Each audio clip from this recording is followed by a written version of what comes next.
Hi, welcome to Strawberry Blonde. That's what I named our TV show. We have fireside chats. Okay, this is my friend Lynndsi, and we have been friends since college, so 2008-ish, 9, Yeah, I would say. We were suite mates at Malone, and we've been friends ever since. Yes. So the Lord put relationships on Lynndsi's heart, and she is going to speak to you, and I'm going to interject here and there. So, Lynndsi, the floor is yours. Okay. Well, this is my first time on YouTube, so cut me some slack if it doesn't go perfectly. So I have had the experience for the last 15 years-ish to learn about relationships in a way that I did not really want to. But now I can look back and be thankful that the Lord has given me a lot of understanding of how relationships really should be. And sometimes when we are in a bad place, that's actually when we learn the most. And so I'm learning how to be thankful for that. But what we wanted to talk about today, are we doing a series? Yeah, Okay. because it's going to be really long. Okay, so the first of our series, we're going to talk about what it means to be equally yoked, and then we're going to talk about unequally yoked, first of all. And that's kind of, I think, the most important thing to talk about when you're talking about being in a Christian relationship. So I do want to point out that this is for believers, especially, because if you're not a believer, this is going to be a little confusing. I think you can still glean from it, but we're really talking to believers right now. And I'll try to play devil's advocate because just try to get the other standpoint, but there's really not too much probably that I'll interject on that. So when we talk about being unequally yoked, there's a verse in the Bible in 2 Corinthians 6:14, and this is usually where people are talking about where they get the phrase unequally yoked. It says, "Do not be yoked together with unbelievers, for what do righteousness and wickedness have in common? Or what fellowship can light have with darkness?" And I guess it's important to know, what does that actually mean? What does it mean to be unequally yoked? And so when you think of a yoke, it's like something that cattle would wear. Yeah, ox. And that would help them to go in the same direction, right? So I'm going to read something here from BibleRef.com, and it says, "The imagery of the yoke brings to mind the rigid harness used to keep livestock locked together and pulling in a consistent direction. The Old Testament used a form of the word to forbid mating cattle of different species." And so when we're talking about this, that's kind of like the imagery we're getting. If you're unequally yoked, then you're not going to really be able to go in the same direction. Can I? Yes. Okay. This is the Amplified Classic. It says, "Do not be unequally yoked with unbelievers. Do not make mismated alliances with them or come under a different yoke with them, inconsistent with your faith. For what partnership have right living and right standing with God with iniquity and lawlessness, or how can light have fellowship with darkness?" And this is what Lynndsi is touching on, is that it's not going, okay, let's just be for real. This is not about race whatsoever at all. That's not what we're talking about. You can be black, white, Chinese, whatever. That's not what we're talking about. This is about your faith, because if Lynndsi is standing for something, let's say a healing, and then she marries a person that doesn't believe in healing, that's not going to help her. So this is what we're talking about, with your walk with God. Right. Okay. So I thought that maybe it would be helpful for me to share some personal experience with this. I'm not going to probably share my whole story, but when I was very young, probably 16, I started hanging out with this guy who was clearly not on the same page with me spiritually.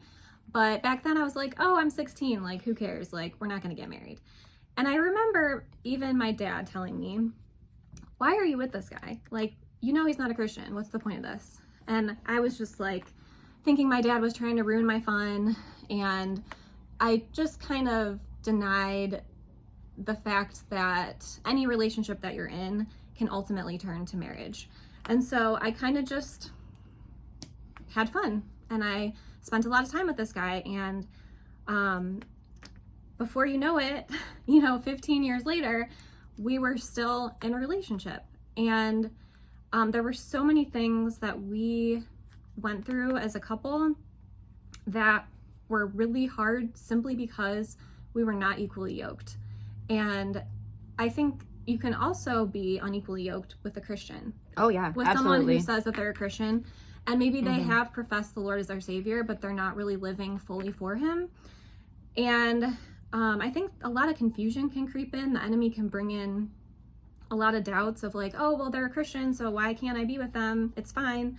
But there's so many different things that you're going to struggle with if you are unequally yoked. And some of those things will be sexual stuff, because most unbelievers really don't have that same strong belief that they're supposed to wait till marriage. And again, if you're not a believer, I don't have anything against that, because that's not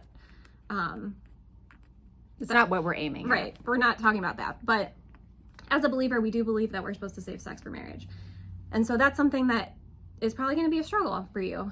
And going to church, like if your partner doesn't want to go to church, then you're going to be going to church by yourself and trying to live the Christian walk pretty much by yourself. And also, just there's various things that you could have to deal with if you're not in unity. And ultimately, if you do get married, then you're just gonna have to deal with that for the rest of your life, basically. And so some of those things that I mentioned were things that I also struggled with in my relationship, and having to continue to stand up for what I believed in, and feeling bad because I felt like this person didn't fully understand, and because of that we were fighting all the time. And this person took it, they thought that it was their fault, and they thought that they were bad and wrong. And I think that's the other part of it too, is like some Christian people go into relationships with unbelievers thinking that they can change them. And it's like, missionary dating, they call it. And I'm going to tell you that doesn't work, because there's a verse, I have it written down somewhere. I think it's John 6:44. And it's talking about how God draws men to Christ, basically.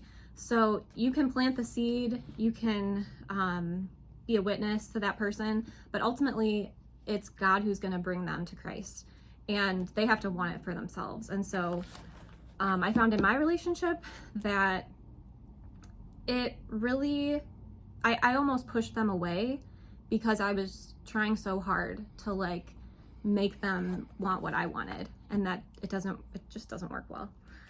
Any thoughts, Sarah? There are, like, if you really keep at it, then eventually like their heart can soften. But in this situation, like her ex, he wasn't willing to change. He had every opportunity. He went to church a couple times, right? Or no, with you? Yeah. I mean, okay, I will say eventually he actually did give his life to the Lord, but even after that, we still had, I didn't know for sure. I still didn't know for sure. He still had no desire for it. So ultimately, I just feel like once you're married, at that point, then you have to stick with it. And there's a verse about that too, about wives, I don't know what it is, I can't think of it, but